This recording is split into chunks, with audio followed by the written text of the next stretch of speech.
La ville de Jérusalem a été délimitée surtout par les vallées et les montagnes. Et donc il y a plusieurs montagnes et plusieurs vallées qu'il faut connaître. La vallée qui est juste en dessous de nous ici, c'est la vallée qui s'appelle la vallée de Hinnom, ou d'Hinnom. Et en hébreu, c'est Gehinnom.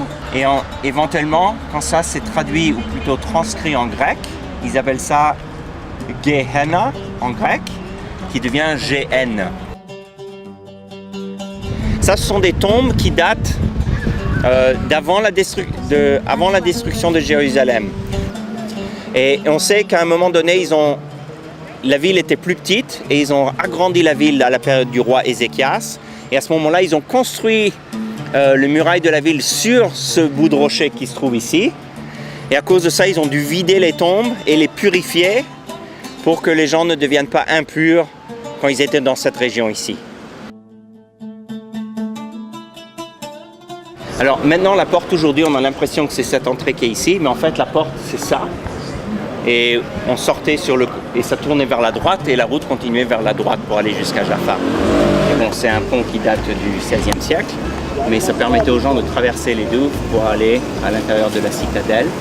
On voit la base de la tour qui est ici, et la base ici est originelle de la période d'Hérode le Grand.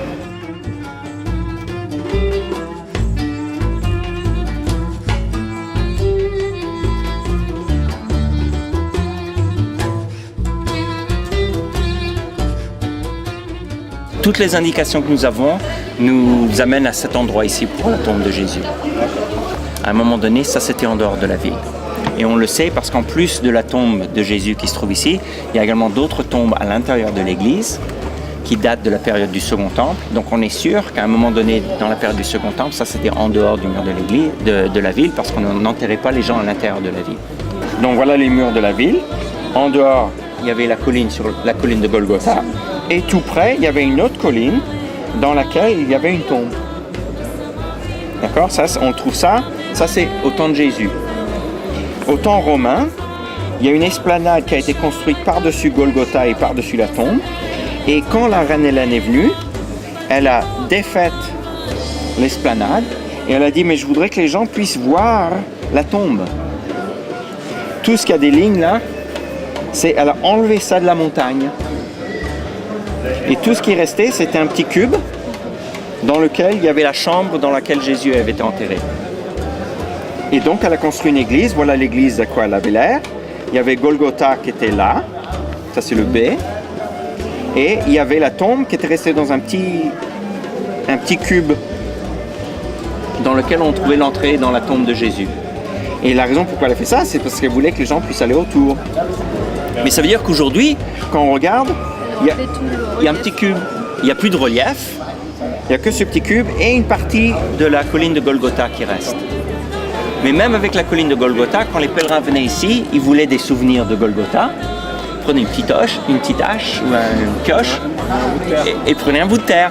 Et du coup, maintenant, tout ce qui reste de cette petite colline qui est ici est sous verre pour que les gens ne puissent pas prendre plus de cette pierre-là.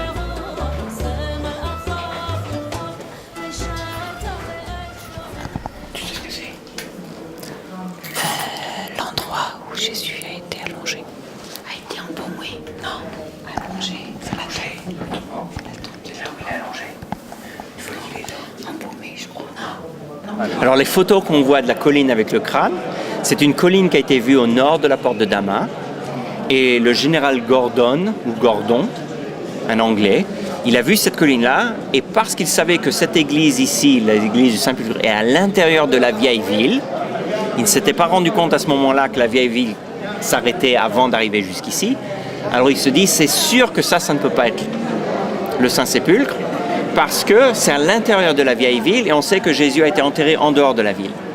Et quand il a vu cette montagne-là, il a dit, ah, ça c'est peut-être le Golgotha des Écritures. Et juste après qu'il a eu cette théorie, à peine une dizaine d'années qui s'est passé, et ils ont trouvé une tombe juste à côté de cette colline. Et du coup, il y avait la théorie que ça c'était le Golgotha de l'Ancien Testament, de l'Évangile de Jean, et qu'à côté il y avait une tombe. Alors c'était sûr que cette tombe devait être le tombeau de Jésus.